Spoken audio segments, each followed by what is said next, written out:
is my pleasure this evening to welcome to you Rebekah Merkle. I thought about searching the internet and finding all the little things, but I did ask her to provide a bio for me, and it's wonderful, so I'm glad I have that to read. Rebekah Merkle has dabbled in a number of occupations, ranging from high school humanities teacher to author to textile designer. Her designs have been featured in a number of magazines.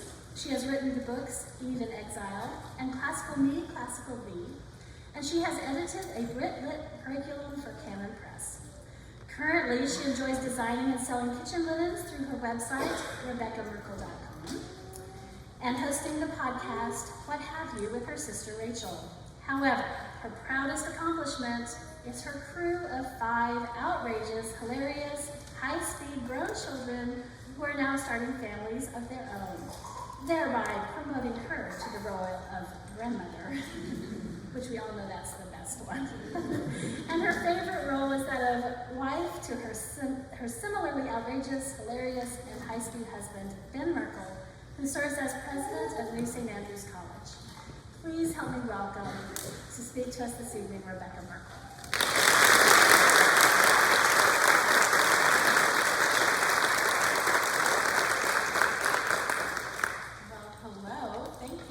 So much for coming to hear me blather on about hopefully something that will be edifying.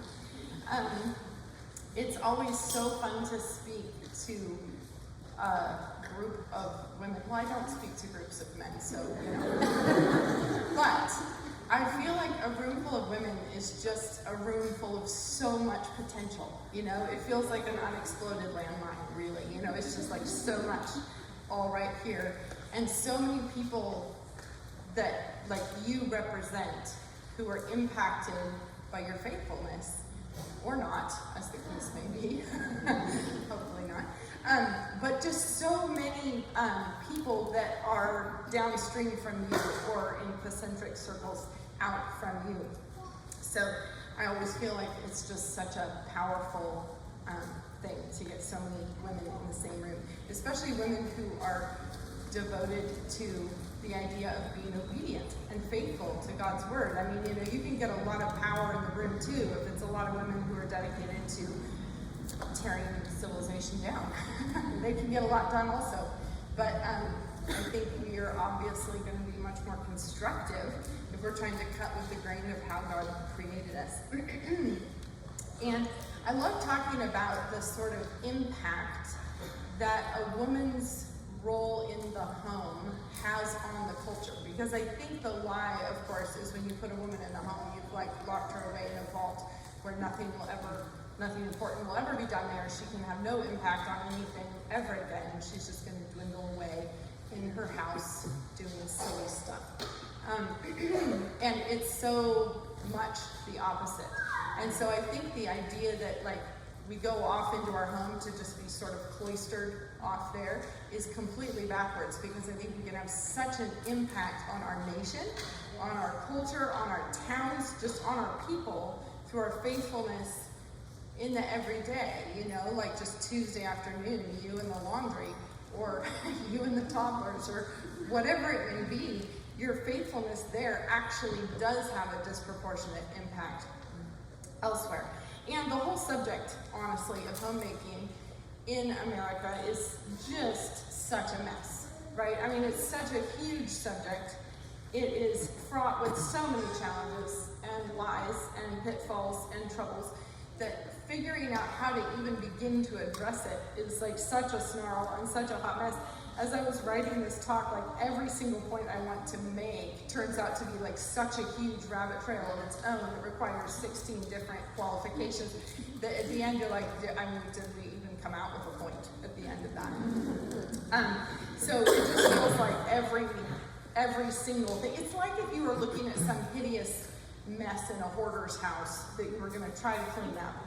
And it's like you can't even get to that thing that you're trying to get out because of all of the other junk that's tangled up around it and the rusty nails sticking out of that you stepped on. You know, it's just like everything is such a mess that it's really difficult to just like simply unravel it.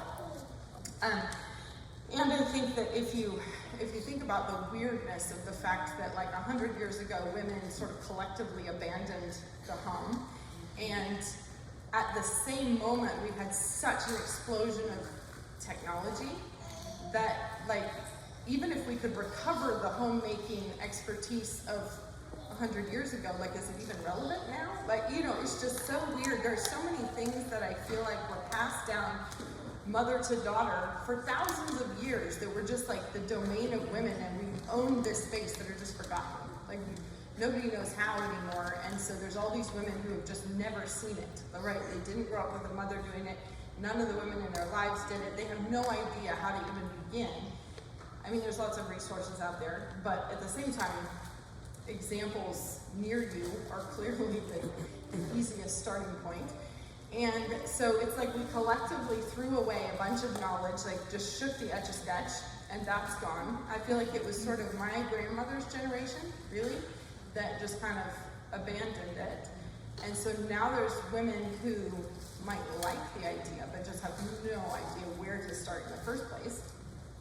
And you have the added complication of, even if you could sort of time warp back and get your great-great-grandmother to teach you, it would be like how to use a hand crank laundry machine or something. You know, it's like, it's not, some of it's not relevant. So I feel like we are in this weird space of kind of trying to rebuild from the ground up in a lot of ways.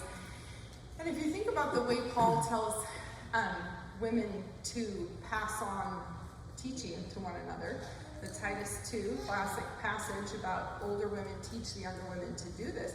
I feel like we are in a kind of weird space where the older women are just as much in a pickle as the younger women about it because there was such a break in the continuity of what happened. So let's just read Titus 2 there, and I will try to pull a couple of things out of that. So, classic passage we all know by heart. The aged women, likewise, that they be in behavior as becometh holiness, not false accusers, not given to much wine, teachers of good things, that they may teach the young women to be sober, to love their husbands, to love their children, to be discreet, chaste, keepers at home, good, obedient to their own husbands, that the word of God be not blasphemed.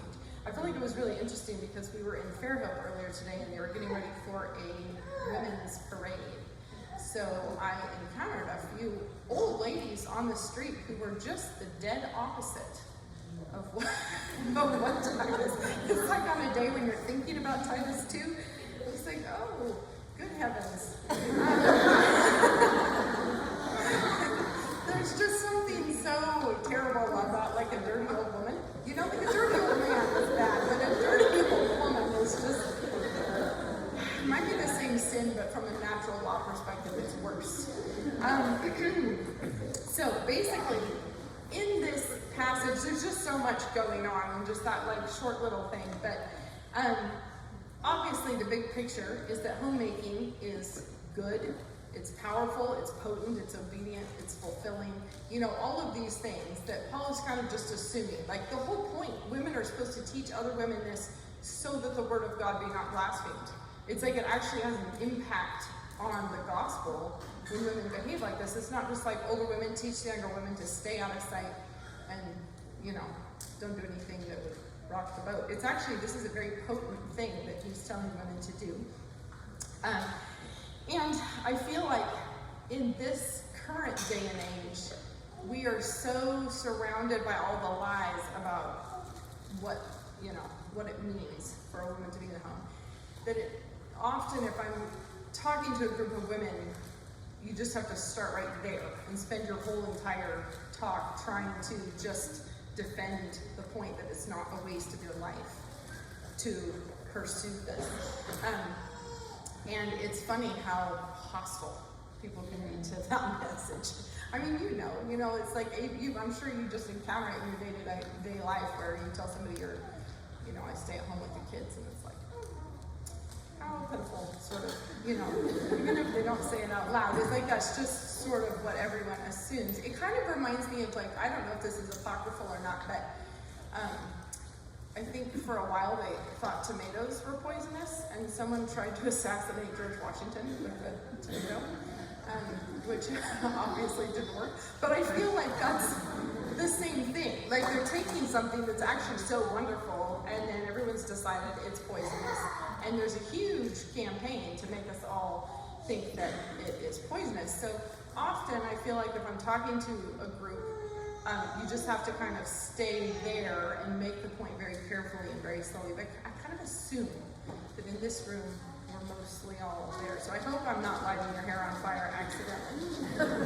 Which I have done before, where I thought I was talking to people who were more on board, and it turned out I was just throwing stink bombs and flee the scene afterwards, leaving everyone else to pick up the mess.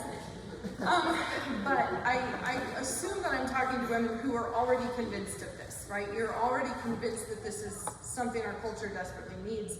You're already convinced of it enough that you're probably giving yourself to this in some way or another.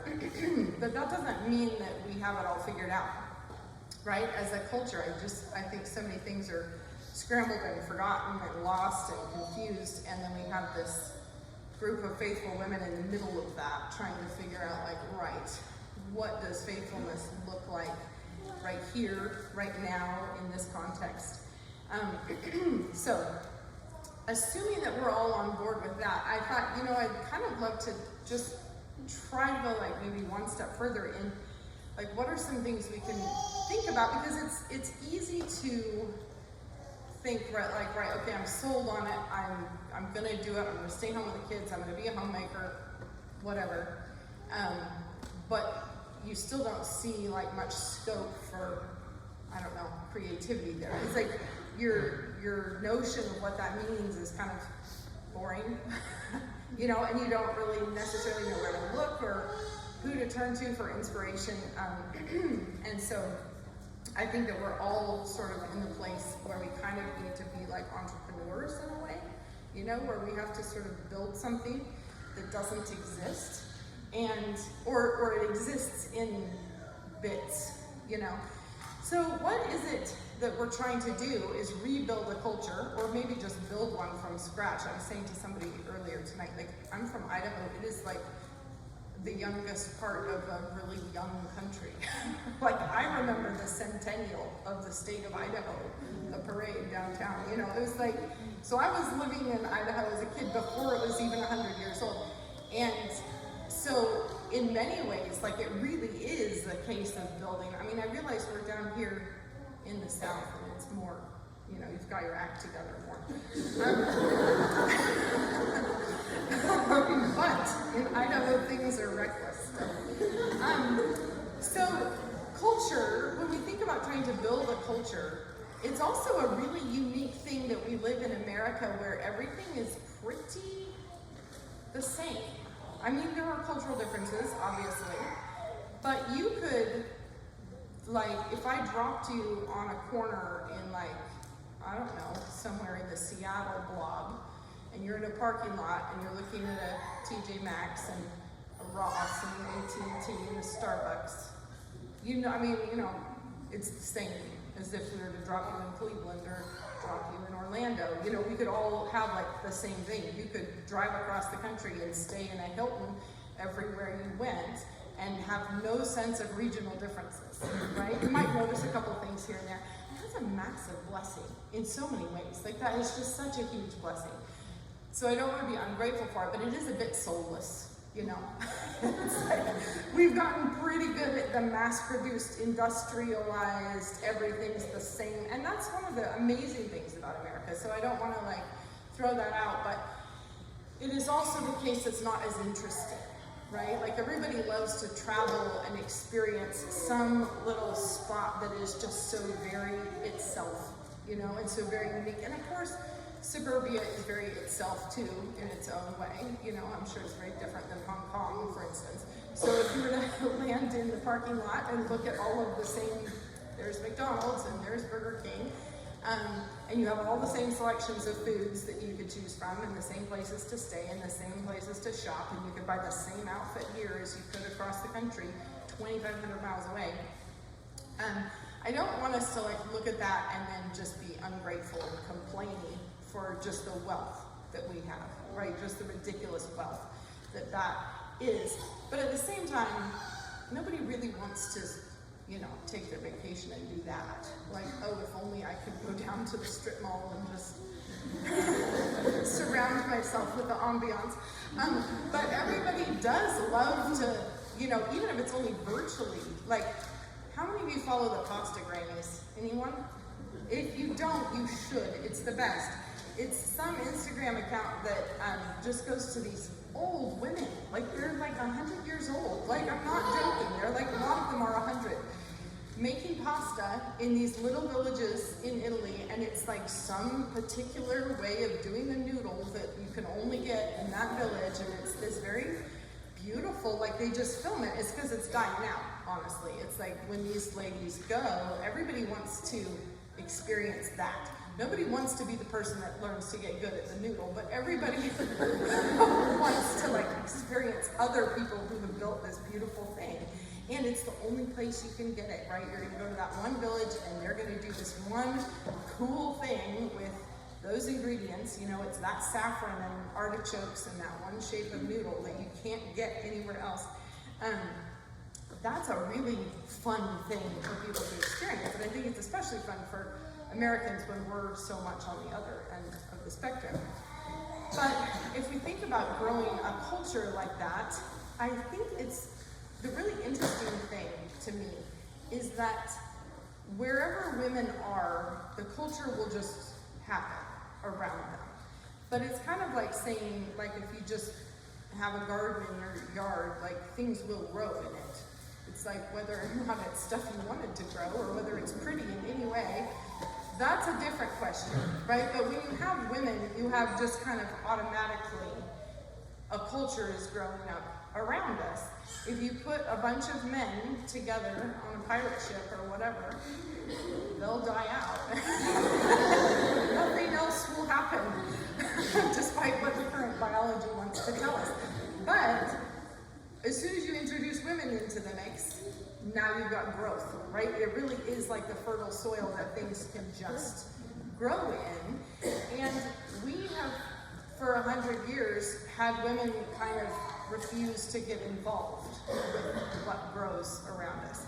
So it doesn't, it's just the way God made the world, that if you sort of plow up a little bit in your backyard and then just let whatever happens happen, it's just not going to turn out to be a beautiful garden that people want to tour, right? It's just going to be a dumpy little patch of weeds. And I think that that's kind of what we have done in a way, is just kind of said, well, whatever happens, happens, whatever food happens, happens, and we opt out of any consideration about that. And so now it's like we've got the mass-produced thing, and then we've also got like regional cuisine. I think it's really interesting that it's restaurants. It's not the women who have gotten so good at this. There's some, I'm obviously exaggerating, but really, if you were to go somewhere and say, I really want to taste this, this region's specialty food, you're going to find it in the restaurants. The chefs, probably men, are making, right? It's because the women have just been like, that's beneath us. We're not doing that anymore. We're not going to get good at that. We're not going to learn how to. We're not going to teach our daughters. Or we're just going to have a really kind of low bar for what it means. And we're not going to push ourselves. We're not going to be creative. We're not going to learn more. We're just going to kind of drift. And so I think that our culture is just not particularly, and I'm using culture, I'm not even talking about like the Christian worldview side of things, just the plain old culture, the food, the clothes, the decor, it's kind of, and everybody is getting all into, like localism now. And the thing that's really quite funny about that to me is that why does all the localism look exactly the same? Because it's all like from the same Instagram accounts that we're all trying to follow. So it's just another way of mass producing things again, but we feel like it's, it's local. And I do think that another thing about the Titus 2 thing is when Paul tells the older women to teach the younger women this, there's a few things in there. One is like he assumes that this is something that needs to be taught, like this is an art in some way. This is a skill. This is something that needs to be passed on. It's not something like older women boss the younger women to get back in the kitchen. It's not like that. It's like teach them how to do it. And one of the ways that I feel like we can just tell that the Bible is inspired by God and not the work of men is that they say things like this, and they don't get caught up in a checklist, which it absolutely would be. If any human was writing this, it would immediately be something about, something that would be immediately like totally ridiculous and out of date. You know, Paul says women should be modest. He doesn't give us a toga specification, right? And that is our instinct all the time, is to immediately go to the checklist. Here's exactly how it should look. And I saw some poor little man on the internet the other day who was doing the big announcements, very conservative, you know, like we're going to recover Christianity and conservative and everything. And you know how bossy those people can be, announcing this is how we all have to do it. But he was telling everyone you need to buy all of the tools necessary to make your own bread. And as soon as you do, you have to learn how to, and I'm like, do you mean a bowl? Were you thinking of a wooden spoon? Like, you don't know what you're talking about, which is why it was just really funny. He was talking about it like it was gear and equipment to make bread. Anyway, it's like he's wanting to like give a checklist, but he doesn't know what he's talking about. And I think it's really interesting that Paul's like, women, teach the women. He's not going to tell you what size of bowl to buy or anything. And so that actually means that it actually is relevant across all centuries and across all cultures. It's like it actually is still relevant to tell older women, teach the younger women about this space, these traditions, and own this space. And I think that that's a really interesting sort of tidbit. I think people like to just sort of dismiss Paul as being super rude here, but I think he's just being wise. It's like, I'm not going to micromanage that for you. But I think one of the things that's really interesting is that God has made the world it's so diverse that there are many things that are the same, across the globe. We all eat, after all. But then there are so many differences across the globe, and that's one of the things that makes it so fun to travel, and why it isn't so fun to see the same old Ross parking lot every single place you go, is when you travel, you can experience something that is completely other, and sometimes you have no idea what you're even looking at, or like, what am I even eating? Like, what is happening here? It's so different from my space. And clearly that's how God loves it, right? He loves the diversity that he has built into the globe. And I think anytime you have women deciding to own this and pass it on to their daughters and the other women and building a culture that is like, this is what we do, without like having to get all bossy and scripty and everything, because we can definitely veer into legalism quite easily. But as soon as women start owning their space, something really unique is going to grow up, and it's going to be so different than what the women are doing with the same principles a little ways away. And I think I was speaking at a church in Ohio, and I actually did Google the miles from Moscow to wherever I was, and I can't remember how many it was. But it was more miles than from Berlin to Baghdad, which is hilarious. That from Moscow, Idaho to wherever it was, Cincinnati or whatever, it's basically a lot of the same. If you think from Berlin to Baghdad, like think about how many cuisines you're going through and how many languages and people groups and like just so much difference. And it's amazing that God has given us this massive country, all these resources, and so much infrastructure, and so many ways that we can just get back and forth so easily and operate so easily, so I'm not trying to be ungrateful for that. But there's a lot of women who have not built anything interesting, right?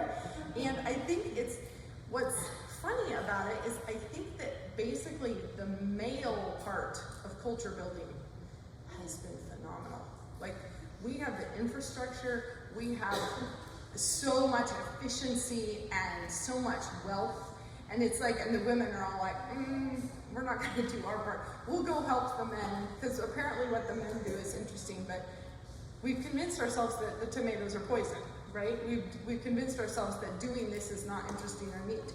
So I have a quote from a lesbian feminist, actually, who is strangely insightful, as a matter of fact. I actually really love this quote, Camille Paglia. And this is her just speaking good sense, but she says, "We could make an epic catalog of male achievements, from paved roads, indoor plumbing, and washing machines to eyeglasses, antibiotics, and disposable diapers. We enjoy safe, fresh milk and meat and vegetables and tropical fruits heaped in snowbound cities. When I cross the George Washington Bridge or any of America's great bridges, I think men have done this. Construction is a sublime male poetry." I love that. That's such a great line. Construction is a sublime male poetry. When I see a giant crane passing on a flatbed truck, I pause in awe and reverence as one would for a church procession. What power of conception, what grandiosity. These cranes tie us to ancient Egypt, where monumental architecture was first imagined and achieved. If civilization had been left in female hands, we would still be living in grass huts.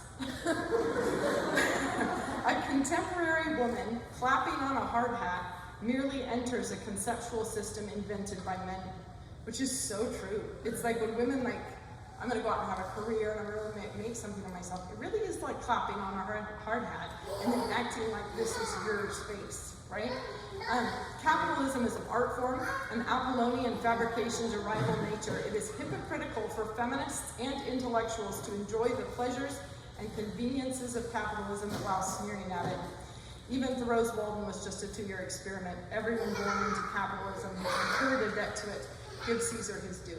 Anyway, like I said, I don't stand by her lifestyle, but that was a good quote. And I do think that America has done such a good job of that. And if we want to say, yes, okay, that's the sort of male version of dominion and, building the civilization. And then the women really have not done a good job keeping up our end of the deal here. And so I think what we have is we have this impressive skeleton and no flesh, right? We have this really amazing infrastructure and all the blessings that go with that we actually could turn and really turn a profit on this. But we've convinced ourselves that it's a little beneath us and it's not very neat to work on it. And so I think that if women actually decided to try to own the space, obediently own it, and glorify God with whatever is in front of us, I think we would suddenly discover that actually there are so many interesting differences that are going to crop up. If you are into wine at all, I'm sure you know the term terroir. Does anyone know this term? It's all of the unique sort of environmental factors that make the wine from a very specific region taste the way it does.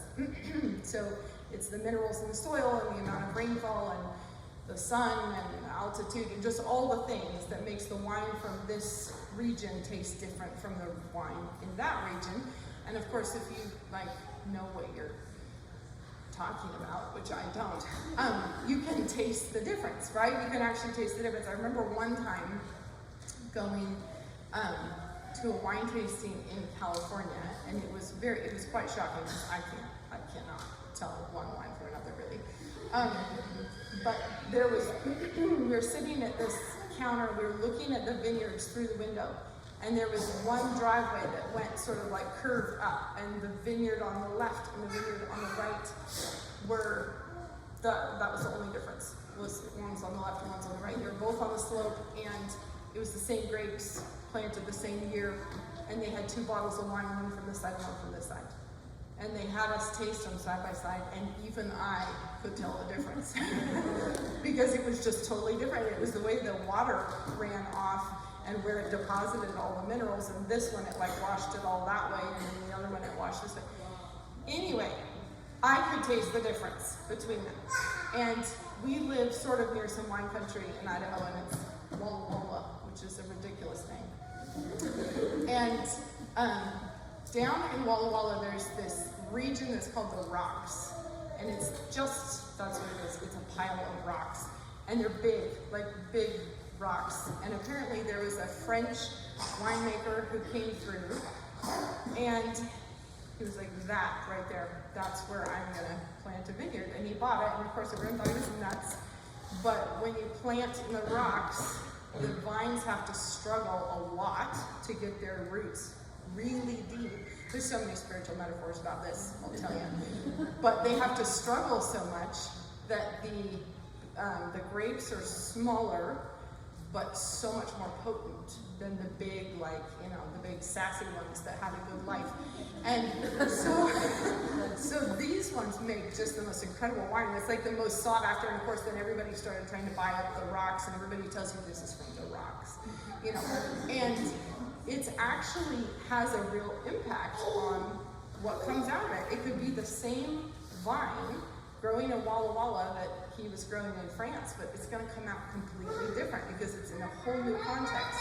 And so I feel like if you have a church of ladies in Florida all just nailing it in their homes and building culture and just producing, hopefully in a little bit of time, that's going to have such a unique flavor and be so different than a church in Idaho, right? Where everything is different. Like just driving along the highway here, it's so funny. It's like clearly what wants to grow in Florida is forests in swamps. I don't know. It's like if you were to just all walk away and leave Florida to itself, it feels like it would become a swampy forest in no time flat. In Idaho, it just wants to be a prairie. It just really does. And what will come up is more grass. It's not going to be, we're not going to get a swampy forest if we leave it to itself. And I feel like we all have, like, the terroir of just our churches is different. And again, it's such a huge blessing that we have the ability to learn from each other from across 3,000 miles or however far it is. And there's so much that we can share, but that's like bringing the vines from France to Walla Walla, and then something very different comes out of it. I mean, what would England be without tea, right? But that's not something they grow in England. That's something they imported. But like what the tea culture is like in England is utterly different from what I assume they're doing in the Orient with their tea ceremonies or whatever. And I just feel like that is something that women are going to have to do, right? That's going to have to be in all of those, the homemaking jobs where we don't just decide to have everything be out of the box that came from the factory so it's all exactly the same. It's going to be, I hope you guys are getting good at oranges, I'm just going to say, because that's just, I cannot get over orange trees. Whenever we drive by an orange tree, I'm like, it's oranges on the tree. This is shocking. It looks completely fake. Or I'll see oranges on the ground and I'm like, what are you people doing to let them fall on the ground? Do you know how much those cost? And so anyway, I mean, like, I know that there's things that are just abundant here, and there's going to be other things you could introduce to here and get good at here that are from somewhere totally else. And maybe, you know, you come from German heritage and you're just bringing that, but then you're going to mix it with Florida and it's going to become something that is just completely unique and different. And it seems so clear to me that that is just how God made the world, right? He made it to be so interesting in its like developing little micro strains of things that thrive in different spaces. And it could be the same plant that's just going to perform totally differently. It's going to taste different, whatever. Back to the wine analogy, they were telling us in Walla Walla there's one hill that is just battered by wind. And so they try to keep the grapes low and they try to have wind breaks, but whatever the case, all the grapes in that vineyard just have thicker skins because they just have to deal with the wind all the time. So those wines are going to be just way more tanniny. But I do think America has this love affair with sameness. We do like it, right? We like an Oreo to taste like an Oreo, no matter when you eat it, or where, or what state you're in. And there's a real blessing to that, right? I mean, nobody wants to be surprised by a squishy Oreo, but we do have this kind of like deep need to have everything the same. And I think that that's just something that the women, if we decide to like actually try to be creative and treat this like an art, right? Treat it like a skill and an art and something that you would have something to pass down to your daughter, or you would have just real expertise in something. And I think it's going to require just so much creativity because, like I said, like the last time women were doing this in our culture, it really was a very different time. So it's like you can't just pick up the 1950s and plop it down here. And some people do try, and it's just really sad and embarrassing when they do it. You know, it's like it just is LARPing. You know, it's just they decide, well, I'm going to wear the nylons with the seam in the back, and that's how I will be a homemaker. And it's like, it's just, there's more to it than that. There's more to it than just adopting the outfit or whatever. And so I think we have to do more than just try to, well, you know, like I guess I'll find a 1950s cookbook and that's just what I will produce. It's like, it's just going to require a lot of women to be basically translators. And I think that this is the thing that women are just born translators anyway. We're actually, this is something we're quite good at.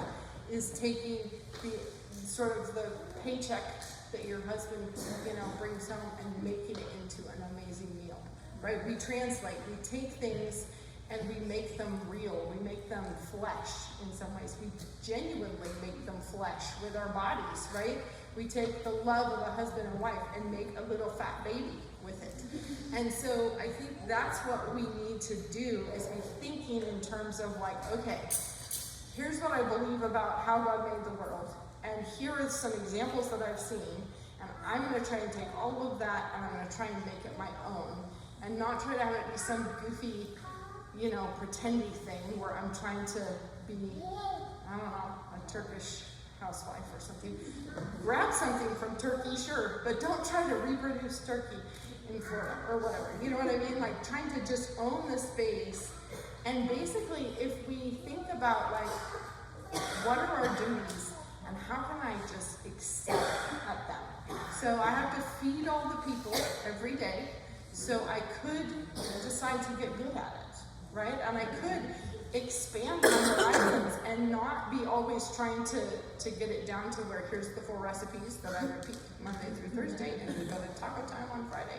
You know, it's like we actually could be trying to expand and learn from lots of other places and learn from other women, but then make it into this. And I feel like that's the impulse to have it be the same as everywhere else.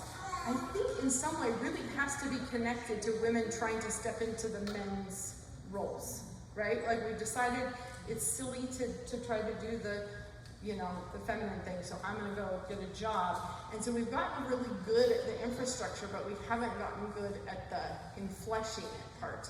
And I think, or there's places, again, you're in the South, there's places where women of previous generations got really good at infleshing it, and now we're just kind of coasting on that, rather than, you know, actually doing it or producing it or you know, innovating in some way, like becoming the kind of women that are innovators, like I said at the beginning, entrepreneurs, thinking about this like, okay, how can we be the kind of place where so when someone comes to visit here, it's going to be a different kind of experience than they're going to get everywhere else. And I do think that that just is going to be born of women deciding, like, I believe these certain abstract things about God, I believe these abstract things about my duties and where He's put me, and then I'm gonna step into it and own it and try to get really good at it. And I think some of the important kind of guardrails that we have to have in place are as soon as we have women trying to do this, it's like I was saying before about Paul not getting into the, you know, micromanaging the women's homemaking. We do have that tendency as humans. As soon as we figure out one thing, we decide that's what everyone needs to do. Like, this is what all women need to do, and I'm going to be legislating that. I remember in the 90s when it was like the kind of first wave of the homeschooling and the kind of pulled out separatist kind of stuff that was going, the thing that everyone's deconstructing from now. I remember how just terrible some of it was, like really terrible, really legalistic. And there was one homeschooling magazine that I remember seeing at somebody's house, and it literally had the pattern in it for the godly jumper. It was called the godly jumper, and it was straight, as you can imagine. With some armholes. And it was a pattern this big, and you could just simply expand it, on newspaper. So the edges, and there you have a godly jumper.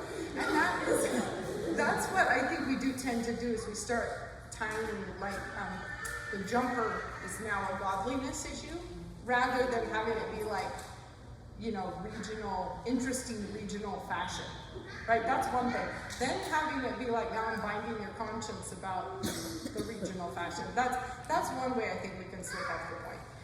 We can also get real territorial. Women can get real territorial real fast, Rather than teaching other women, they start guarding their own secrets. Like, if I taught her how to make the pie, then I wouldn't be the only one who knows how to make the pie. And I wouldn't be the queen of the pie. And so, actually sharing, that can be a thing that can be hard for women. As soon as you get good at something, you don't want to teach other people, because good heavens, now they're all going to know how. And I'm really cool. And so we kind of like to have our little territory staked out. So I think there's lots of pitfalls, of course, as soon as we start doing this. Just like if you decide to plant the garden, suddenly you're going to have a lot of weeds. Because it's not just some beautiful veg that thrives here. Also, certain weeds are going to really want to take root. So I think you have to be always on the alert for that. And, thinking about all of this with the wisdom of wanting it to be first and foremost obedient to God, right?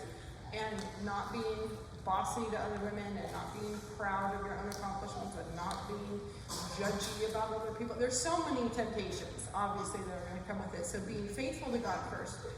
But then I think the really important thing as we start to try to recover some of this is it's your own people first. It really shouldn't conform to what everybody else looks like. Even the rest of the church, your husband is the one who has to live in this house. And so you should be focused, all of your effort should be focused there. Like, what does your husband want this household to be like? How can you bless your children with it? What kind of food do they love to eat?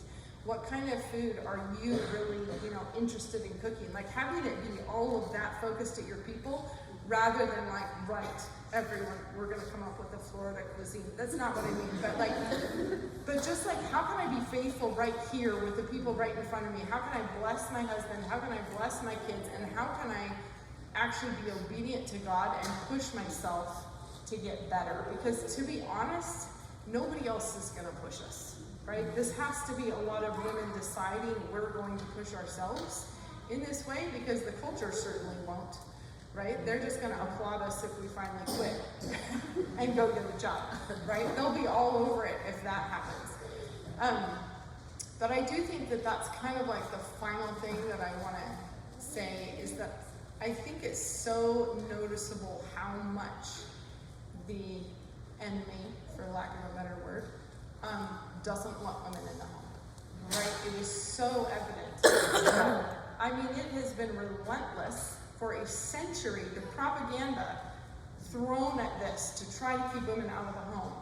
And I feel like in any war, if you had one army throwing all of their resources at one specific target, all their men, all their weapons, all of their time there, you could assume it was important, right? You could assume that this is a strategic and important target that matters to them, that they take it. That's the capital city right there. That's not just some random thing that they decided would be good.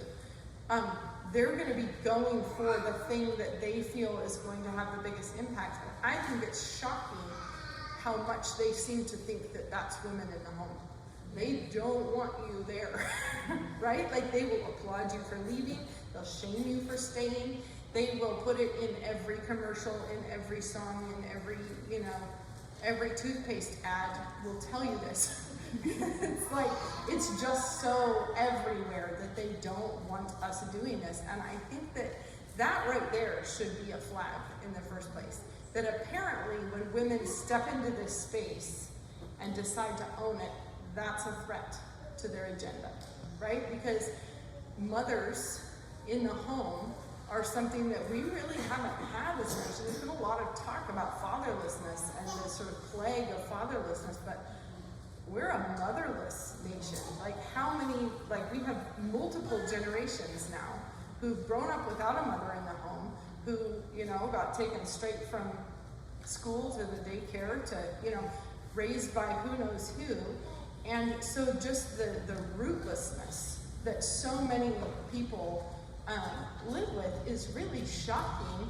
And I think that is so key to the whole thing. That is so key to the culture changing direction, is if we get women to be faithful. Obviously the men have to do their thing too, but I'm not talking to them.